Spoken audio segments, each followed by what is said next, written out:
ဒီ Gmail လေးပေါ့နော်ဒီ Gmail တော့ inbox ထည့်ဟို Gmail တက်တော့ဖွင့်နည်းကိုမပြောပြတော့ပါဘူးGmail ကိုရင်လုံးထည့်ရမယ်ထည့်ပြီးတော့လို့ရှိရင်ဒီတားမိပြီးတော့ရိုက်ရှာလိုက်ဖို့ Microsoft account ဆိုပြီးတော့ရိုက်ရှာလိုက်မယ်ရိုက်ရှာပြီးသွားတဲ့အခါကျရင်အောက်မှာ Microsoft စာရေးစာလေးကိုနှိပ်ပါမယ်ပြီးသွားတဲ့အခါကျရင်စာရေးကိုပဲထည့်နှိပ်မယ်အဲ့တော့အခုက Microsoft account ကိုဖွင့်မှာဖြစ်တဲ့အတွက် create one ကိုနှိပ်ပါမယ်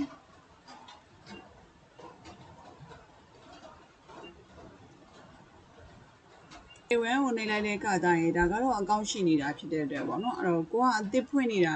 အသစ်ဖွင့်မှာဖြစ်တဲ့အတွက်စာရေးဖွင့်တဲ့ different account ဆိုတာလေးကိုနှိပ်ပါမယ်အဲ့ဒီမှာ email လေးရိုက်ဒါမှမဟုတ်လို့ရှိရင်လည်းဖုန်းနဲ့ဖွင့်မယ်ဆိုလို့ရှိရင်လည်းဖုန်းနဲ့ဖွင့်ပေါ့နော်ဒါတော့စာရေးဝင်နေဟာပါအဲ့တော့ကိုက account ဖွင့်မှာဖြစ်တဲ့အတွက်အောက်မှာထပ်ရွေးပါမယ် create an account ကိုနှိပ်ပါမယ်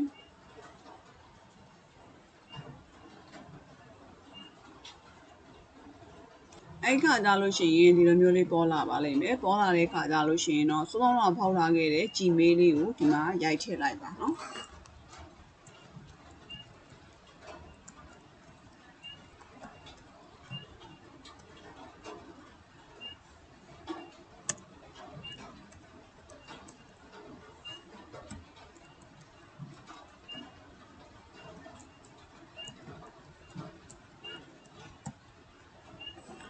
ဒီ Gmail လေးကိုရိုက်ထည့်လိုက်မယ်ထည့်ပြီးတဲ့အခါကျရင် next ကိုထပ်ဝင်ပါမယ်အဲ့ခါကျရင်ဒီ Gmail လေးကိုကုတ်ကရောက်မှာအဲ့တော့ဒီမှာ Gmail ထည့်ထားပြီးသားဖြစ်တဲ့အတွက်အဲ့ Gmail လေးကိုသွားလိုက်မယ်အဲ့ဒါဆိုရင်ဒီမှာ Microsoft account ဆိုတာရောက်လာလိမ့်မယ်အဲ့ဒီကနေပြီးတော့ဒါလေးကို copy လေးယူသွားလိုက်ပါဒီကုတ်ကလေးကို copy ယူမယ်ယူပြီးသွားတဲ့အခါကျရင်စောစောဒီနားလေးမှာသွားပြီးတော့ကုတ်လေးတွေပေးချလိုက်ပါအမှသူကဒီမှာ name ဟိုပေါ့နော် country name တွေပါတောင်းပါလိမ့်မယ်နော်အဲ့တော့ဒီမှာကိုကြိုက်တဲ့ location ရဲ့ထည့်လိုက်ပါအော်ဒီမှာတော့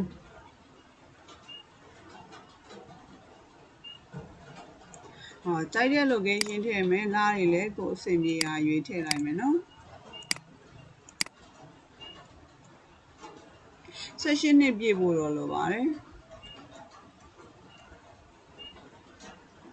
ပြီးခါကျရင် next ကိုသွားပါမယ်အဲ့ကြလို့ရှိရင် first name last name တောင်းပါလိမ့်မယ်အဲ့တော့ first name last name မှာလည်းနာမည်တစ်ခုရိုက်လိုက်ပါ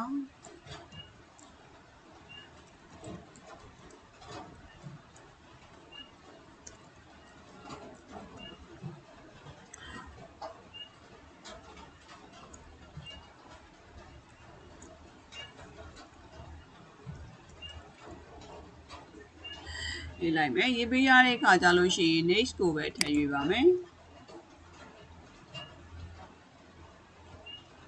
အဲ့ဒီမှာ press and hold တဲ့ဖိခိုင်းတာပါเนาะအဲ့တော့ဒါလေးကိုဖိလိုက်ပါ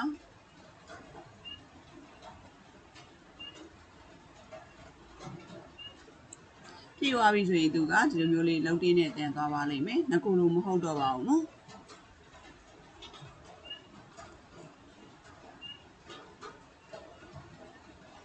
အဲ့ဒီခါကြလို့ရှိရင်ဒါ Microsoft account လေးတစ်ခုရပါပြီเนาะအဲ့တော့ okay လို့ခေါ်လိုက်ပါအဲ့ဒီမှာတခါထပ်ဝင်ဖို့အတွက်စံကုန်နဲ့သွားလဲရပါတယ်အောက်တစ်ချိန်ပြန်ပေးလိုက်ပါလိမ့်မယ်เนาะပြင်ပေါက်ဆိုသွားလိုက်ပါစာရင်ကုတ်က49336ခု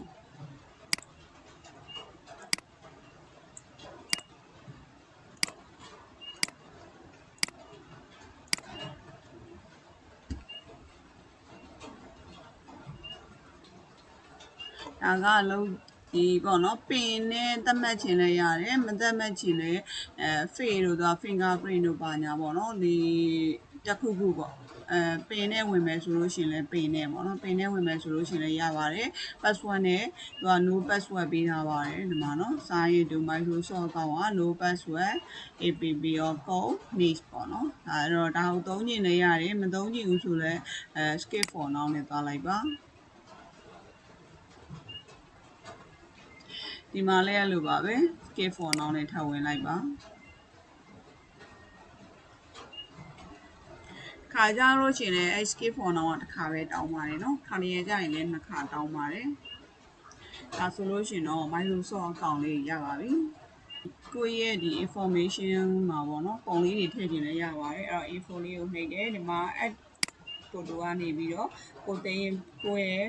ဘယ်နှမ်းမှာရှိတဲ့ပုံလေးပေါ့နော်အဆင်ပြေတဲ့ပုံလေးတစ်ခုထည့်ပြီးတော့ open လုပ်နေလိုက်လို့ရှိရင်သူကဒီနေ့တည်းကိုရောက်သွားပါလိမ့်မယ်เนาะပြီးတော့ save ကိုနှိပ်ပါမထည့်ချင်ဘူးဆိုထည့်ပြီးလို့မှားသွားလို့ပြန်ဖြတ်ချင်တယ်ဆိုလို့ရှိရင်အောက်က remove photo လေးနဲ့သုံးလိုက်ပါเนาะ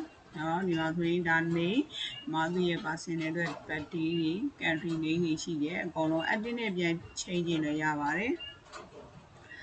ဒီမှာ email address တွေပါညာတွေပေါ့နော်အကုန်လုံးပေါ်ပါလိမ့်မယ်အဲ့တော့ဒီမှာ password မရှိတဲ့အတွက်သူ့ရဲ့ password ကဘယ်က password ဖြစ်မလဲဆိုရင်ကိုပြန်ဝင်တဲ့အခါကြလို့ရှိရင် Gmail ရဲ့ password နဲ့ပဲတွားပါလိမ့်မယ်နော်